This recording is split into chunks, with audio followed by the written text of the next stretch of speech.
बिस्मिल्लाहिर्रहमानिर्रहीम। बेटा आज हमारा टॉपिक है osmosis and water balance problem and then इसकी एप्लीकेशन भी, यानी opening and closing of stomata. ये कुछ कॉन्सेप्ट्स हैं जिनमें से कुछ स्मार्ट सिलेबस का हिस्सा हैं, कुछ नहीं है, पर हम सारे इसलिए पढ़ेंगे क्योंकि ये ऐसे कॉन्सेप्ट है जो यहाँ पे नहीं तो फिर 9वें चैप्टर में जाके हमें तंग करेंगे क्योंकि आपको नहीं आते होंगे, फिर मसले मसाइल पैदा होंगे। तो कुछ बातें हम आज पढ़ेंगे, बड़ी इंटरेस्टिंग बातें हैं। सबसे पहली बात ऑस्मोसिस, और बेटा याद रखिएगा ऑस्मोसिस का लफ्ज़ वाटर के लिए होता है, सही है। और एक और बात भी याद रखिएगा कि जो ऑस्मोसिस का लफ्ज़ वाटर के लिए है तो साथ में आप ये समझे, हल्का सा ज़हन में बस ये देखें कि सर वाटर की डिफ्यूजन को ऑस्मोसिस कहते हैं, लेकिन थोड़ा सा फर्क है, वो मैं अभी आपको बताता हूं कि क्या फर्क है। सही है जी। सबसे पहले अगर हम डेफिनेशन लिखें तो हम कहेंगे the movement of water molecules from area of less solute potential या solute concentration to high solute concentration। बेटा आप कहेंगे सर अभी आपने हमें कुछ कहा है कि वाटर की डिफ्यूजन, तो डिफ्यूजन तो हाई टू लो होती है, आपने थोड़ा गलत नहीं लिखा, ऐसे ज़हन में आया था ना कि नहीं। बेटा इस कॉन्सेप्ट के लिए आपको एक छोटी सी बात सेपरेटली पढ़नी पड़ेगी।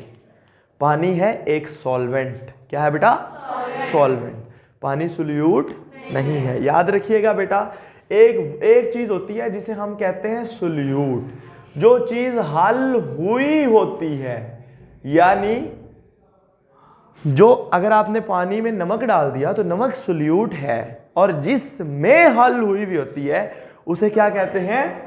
सॉल्वेंट, यानी जो चीज हल करती है, समझ गए। और इन दोनों को मिला के जो चीज बनती है उसे सॉल्यूशन कहते हैं।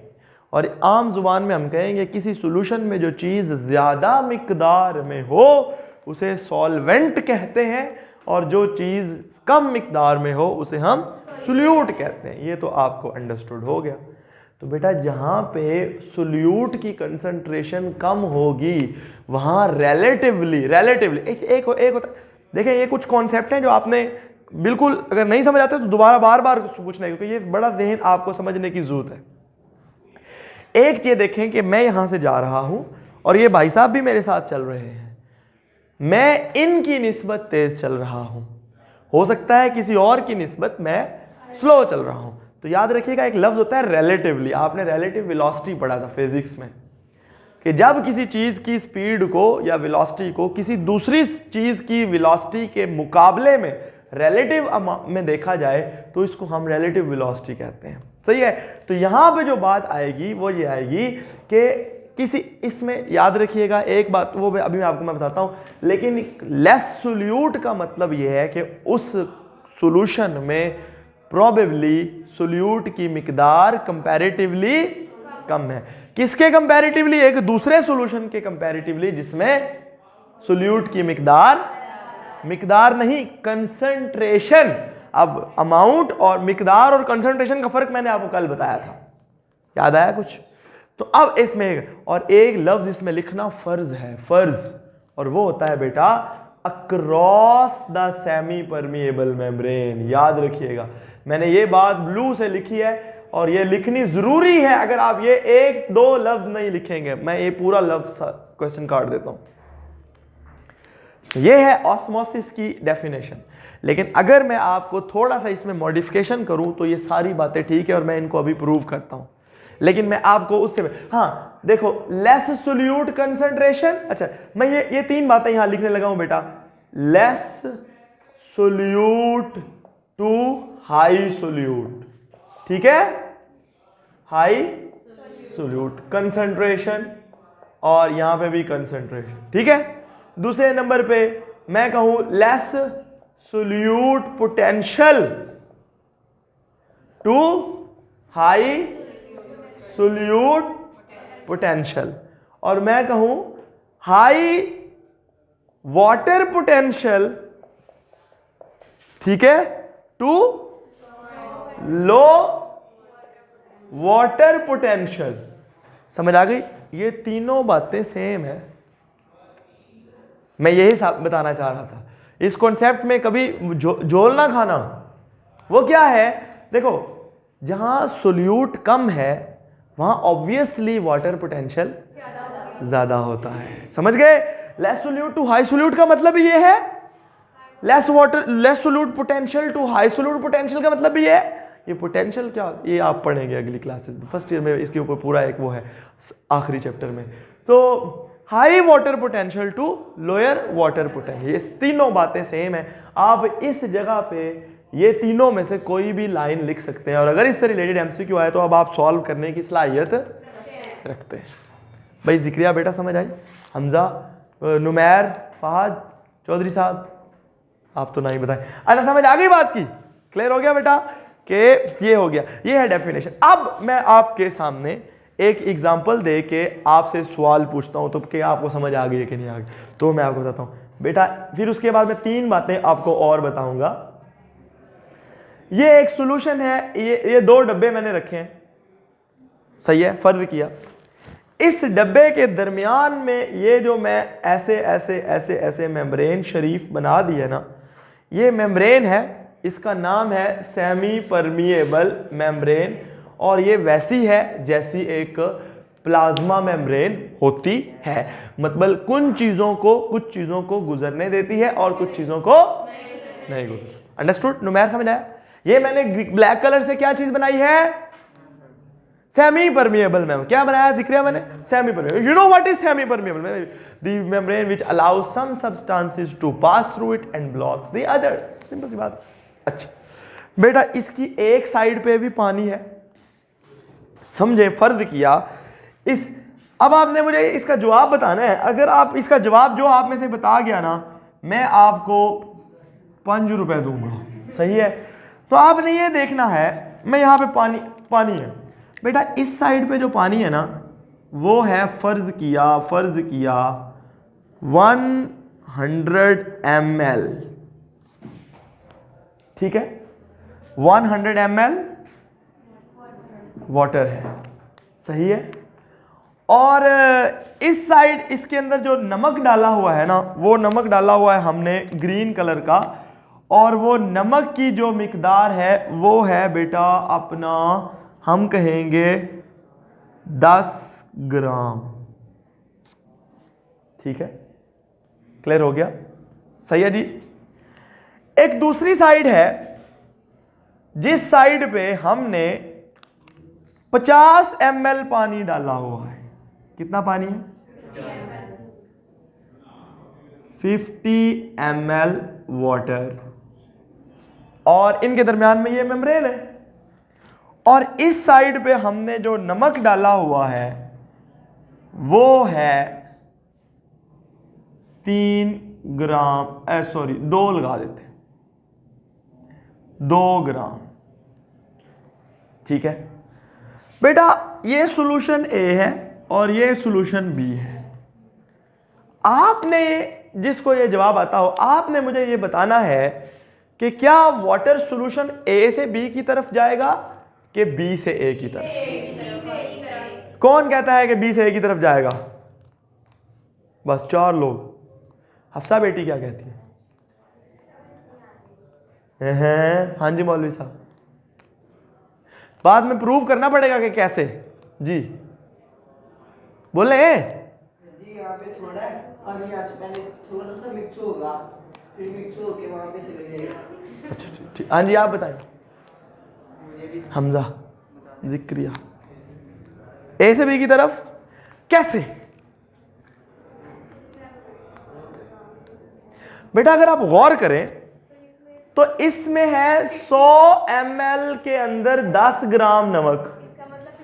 इसका मतलब क्या हुआ कि ये आ जाएगी 10, 1 ग्राम पर 10 ml, ऐसे ही है, यही कंसंट्रेशन है कि नहीं?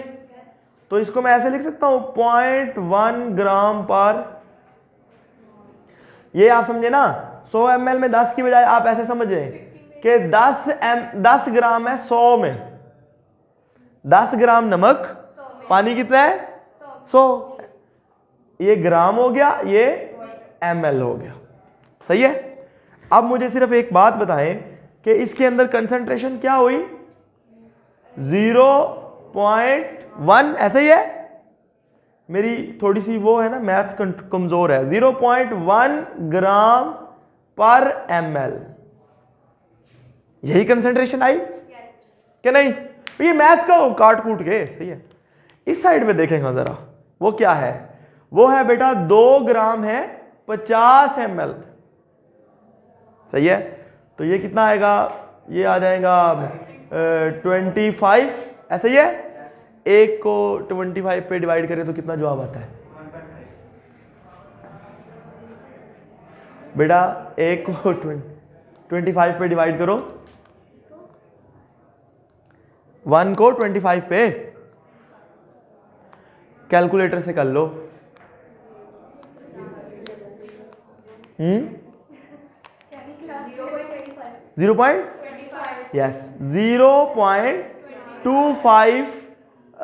ग्राम पर ml।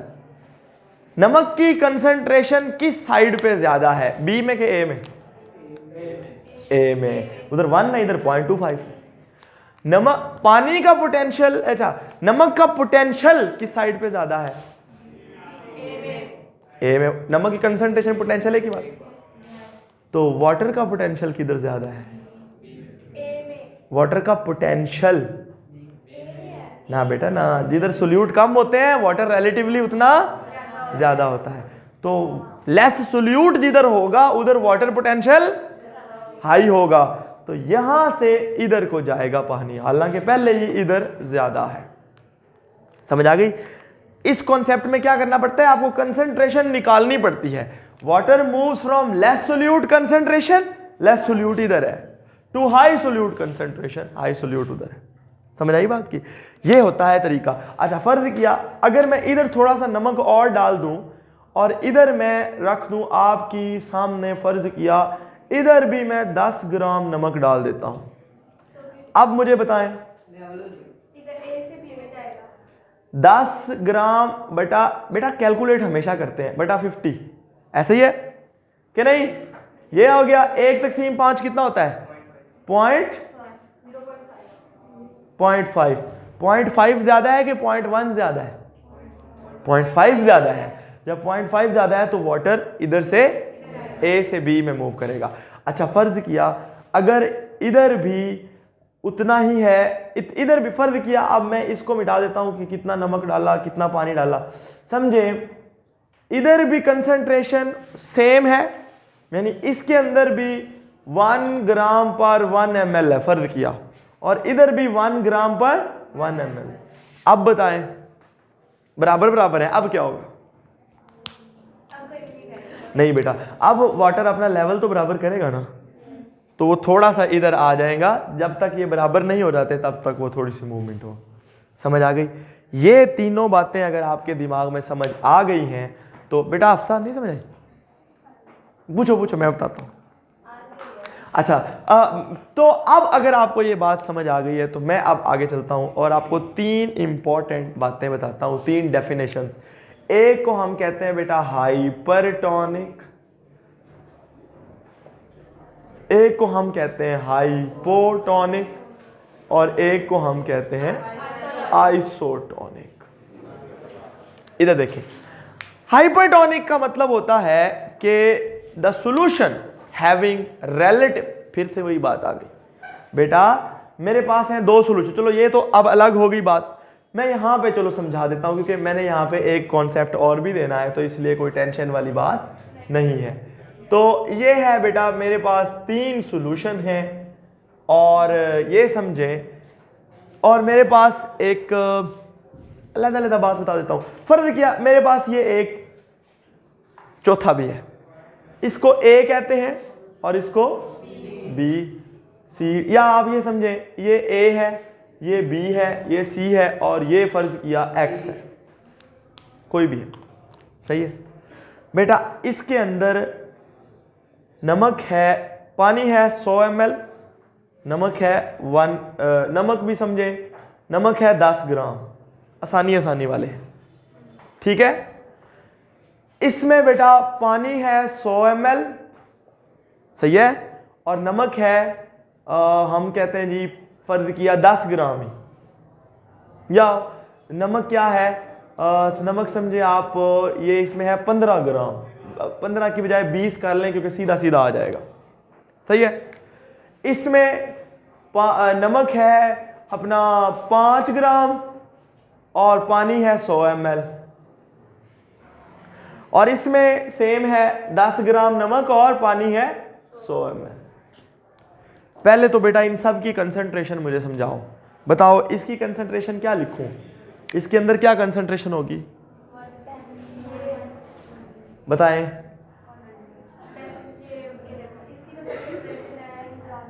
ये क्या होगी बेटा, पहले ऊपर रखते हैं सोल्यूट को, वो 10 ग्राम है, नीचे रखते हैं सॉल्वेंट को, वो 100 ml है, तो ये क्या बनेगी, कितनी बनेगी, 0.1 ग्राम पर ml, ये सॉल्यूशन इसकी बन गई, ठीक है। ये मैथ है सिर्फ, इधर 20 ग्राम आ गया तो 20/100, तो ये कितना आ जाएगा 0.5 ग्राम पर ml। इधर है 5 ग्राम पर ml, तो ये आ जाएगा 5/100, तो ये क्या आ जाएगा अपना बताओ 0.025, देखो 5/100,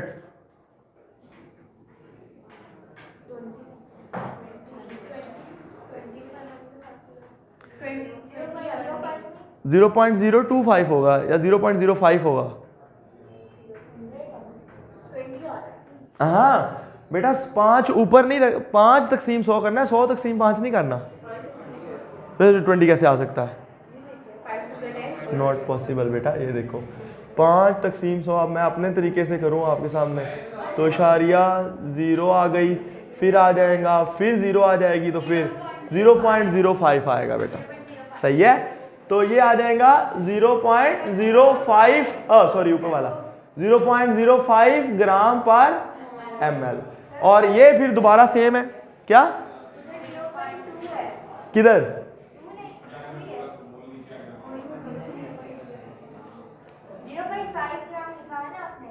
2 है, कैलकुलेट किया है, चलो ठहरो बेटा, 2/100 2/10, हाँ 0.2 ही आ जाएगा ना, ठीक है, सही है। और यहां पे आप देखें तो क्या आएगा, सेम 0.1 ग्राम पर ml। देखो बेटा ए सॉल्यूशन की कंसंट्रेशन ज्यादा है कि बी की एक्स की ज्यादा है,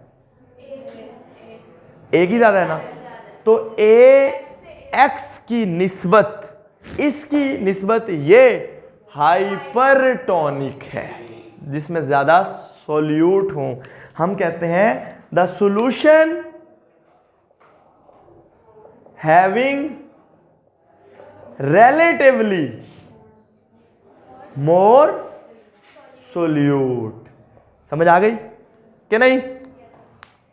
अच्छा ए बी की निस्बत क्या है बताएं, ए हाइपोटोनिक है कि हाइपरटोनिक है बी से, ए बी से हाइपर है क्योंकि इसकी कंसंट्रेशन ज्यादा है, इसकी कंसंट्रेशन कम है। अच्छा बी सी की निस्बत क्या है, कंसंट्रेशन क्या है, बी की कंसंट्रेशन कम है, सी की कंसंट्रेशन ज्यादा है, तो B is hypotonic as compare to C.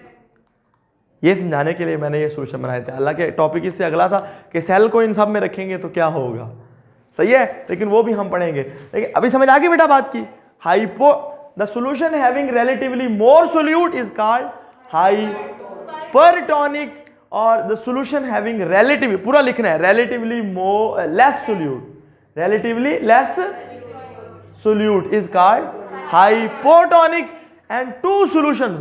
ये हमेशा याद रखें, टोनिसिटी का जो कॉन्सेप्ट है ये हमेशा दो सॉल्यूशंस के कंपैरिजन में होगा, एक सॉल्यूशन के आपस में अपने आप में।